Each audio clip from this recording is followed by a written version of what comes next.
नमस्कार, आप सभी का जौनपुर डेली टाइम्स की एक नई खबर में स्वागत है। बता दें कि टीडी इंटर कॉलेज के प्रबंधक सत्यप्रकाश सिंह के कुशल नेतृत्व में विद्यालय की प्रयोगशाला कक्ष, जो कि पूर्णतः सुसज्जित तथा अत्याधुनिक संसाधन से युक्त है, निरीक्षण किया गया। बता दें कि विद्यालय के प्रयोगशाला कक्ष का सुंदरीकरण समाजसेवी ज्ञान प्रकाश सिंह, जो कि जनपद के सोलंकी परिवार के गोदना गांव निवासी, के आर्थिक सहयोग व विद्यालय के निजी संसाधन से किया गया। बता दें कि प्रयोगशाला कक्ष के सुंदरीकरण में प्रिंसिपल वीरेंद्र सिंह व वरिष्ठ सहायक दिनेश सिंह का योगदान सराहनीय है।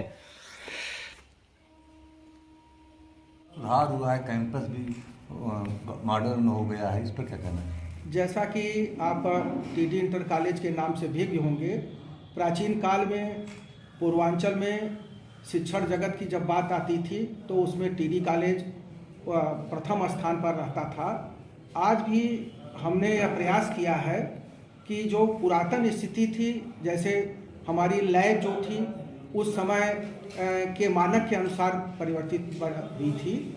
आज हमने यह प्रयास किया कि हमारी आधुनिक टेक्नोलॉजी के हिसाब से सुसज्जित लैब हो, उत्कृष्ट पुस्तकें हमारे पुस्तकालय में हो, हमारा शैक्षणिक जो परिवेश है वह उच्च कोटि का हो।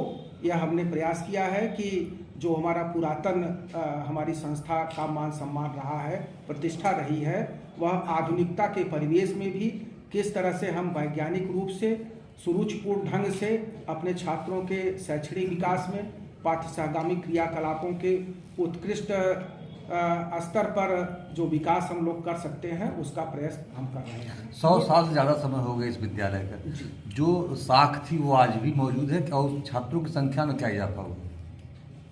छात्रों की संख्या टीडी इंटर कॉलेज में सदैव अच्छी रही है।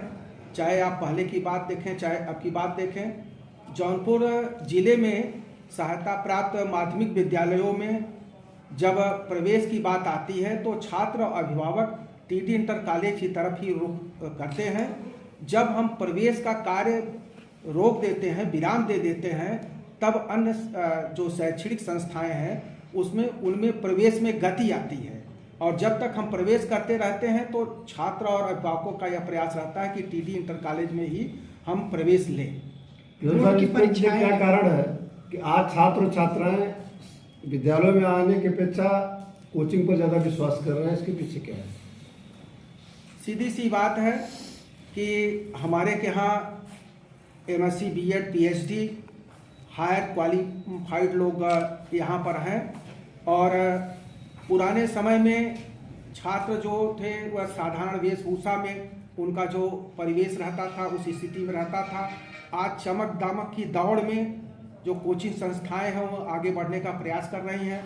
हमने भी यह प्रयास किया है कि प्रबंध तंत्र के सहयोग से कि जो कोचिंग संस्थाओं में आकर्षण रहता है, जैसे उनका वेल ड्रेस होना, उनके लिए और जो अच्छी व्यवस्थाएं होती हैं कोचिंग संस्थाएं अपना, चूँकि उनका व्यवसाय है, हमारा सेवा का कार्य है, तो हमने यह प्रयास किया है कि जो बाहर आकर्षण विद्यार्थियों का रहता है उसके परिपेक्ष में हम भी अपने बच्चों में वह सारी सुविधाएं प्रदान करें।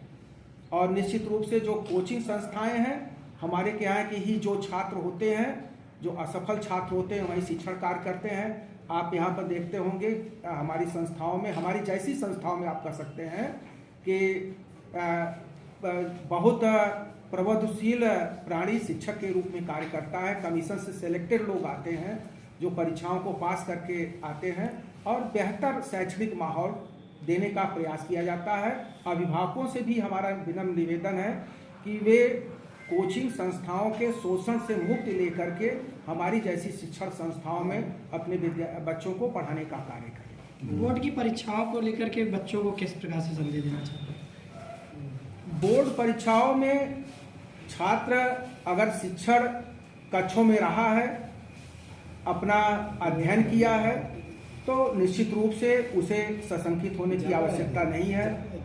जब उनका विषय पर कमांड रहेगा तो निश्चित रूप से उनका आत्मविश्वास रहेगा।